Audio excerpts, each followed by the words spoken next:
long before foreign sails cut through the oceans, before European fire and iron scorched their mark upon the New World. There were already empires born with thunder, peoples who spoke in the tongues of jaguars and condors. Across every corner of the American continent, the spirit of war danced with the morning mist under obsidian suns and jade moons. This is not a tale of conquest. It is a call to memory, to a time when men were more than men. They were lightning in human form living legends who stared death in the eye. From the cliffs of the Andes to the temples of the Mexica, from the Maya jungles to the southern plains, 6 warriors rose whose voices time could not silence. They were feared by enemies, revered by their people. Not for cruelty, but for an unbreakable will. For within them burned the sacred fire of their ancestors, the flame of honor. This is the story of 6 titans, 6 invincible shadows who stood tall against the impossible. This is their legend.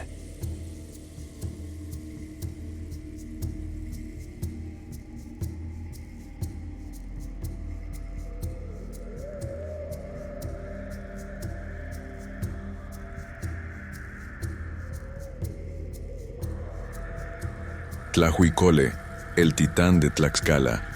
Nacido en la región de Tlaxcala, Tlahuicole fue un guerrero de estatura imponente y fuerza sobrehumana. Pertenecía al linaje de los grandes capitanes otomíes, conocidos por su valentía y férrea disciplina.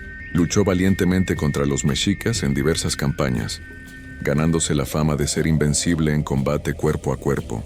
Fue capturado por los aztecas y llevado a Tenochtitlan, donde se le ofreció una posición de poder. Tlahuicole, sin embargo, pidió la muerte honorable de un guerrero, enfrentar el combate ritual gladiatorio en el temido Temalacatl. Vestido con armadura de algodón acolchado, su macuahuitl, una espada de madera con cuchillas de obsidiana, se convirtió en extensión de su furia. Derrotó a más de 8 guerreros uno tras otro, y solo cayó por el cansancio, no por heridas. Su muerte no fue una derrota, sino un canto final de honor y orgullo. Su legado vive como el guerrero que incluso sus enemigos más acérrimos no pudieron quebrar.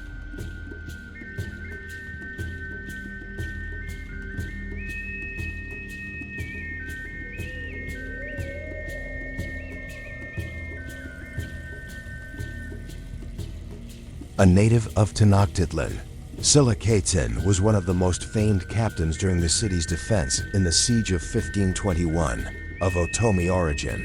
He was known for his raw courage and wild strength.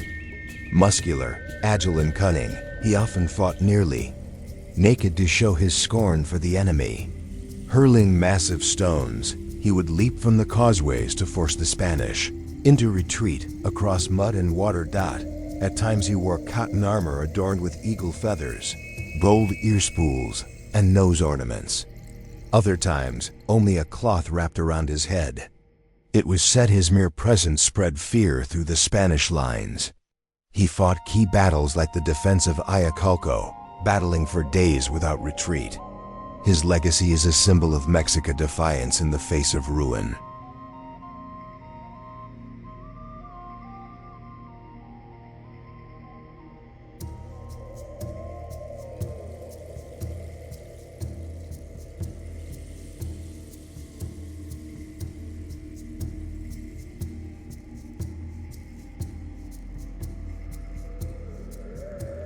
From the mountainous lands of Qumrkaj, capital of the Kaysh kingdom, emerged Kaybil B'alam, the strong tiger.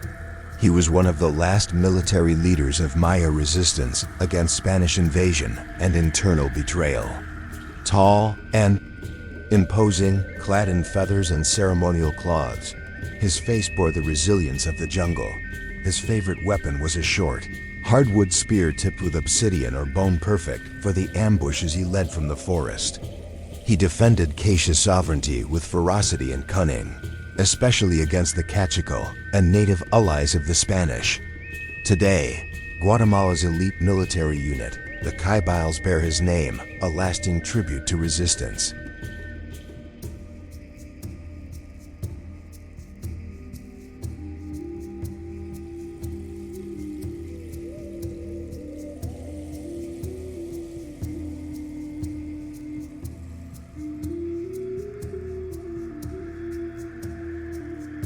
Born in Cajamarca, Cahuide lived during the fall of a wounded empire. He served as a captain under Manco Inca, fighting in the resistance against the Spanish. Broad-shouldered and sharp-eyed, he became one of the bravest defenders of the Sacsayhuaman fortress. His preferred weapon was the sling, though he also fought with clubs and spears. As the fortress fell and escape became impossible, he chose to leap from its tower rather than surrender. His body crashed into stone, but his sacrifice echoed through the memory of the Inca. Today, he is remembered as a symbol of honor and loyalty to the Tohuantinsuyo.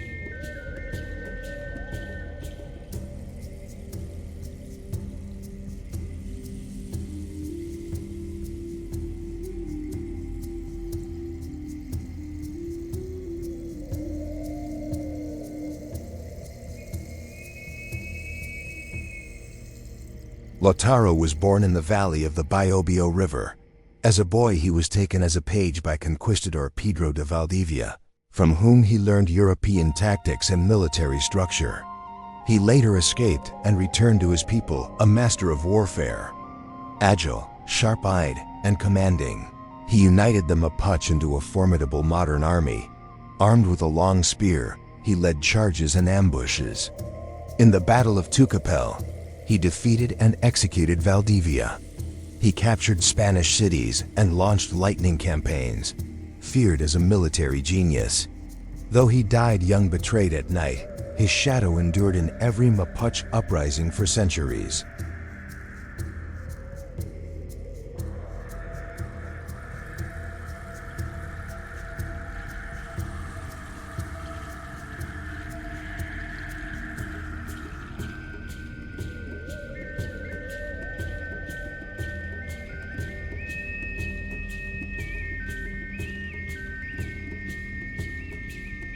From the southern Mapuche lands, Galvarino was captured during the Battle of Lagunillas.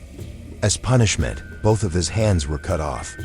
But instead of surrendering, he returned to the battlefield, knives strapped to his stumps, and fought with unstoppable fury at Milarapu. Average in build but unstoppable in spirit, he fought with terrifying speed and rage. His image slicing through enemies and horses is one of the most powerful in American history. Captured again and executed, his death became an eternal war cry for the Mapuche.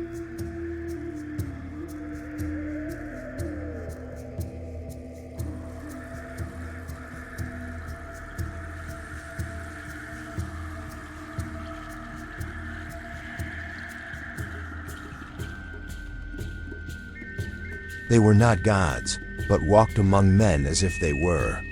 With every strike of Macuahuitl, with every spear hurled from the mist, they left behind a legacy untouched by time.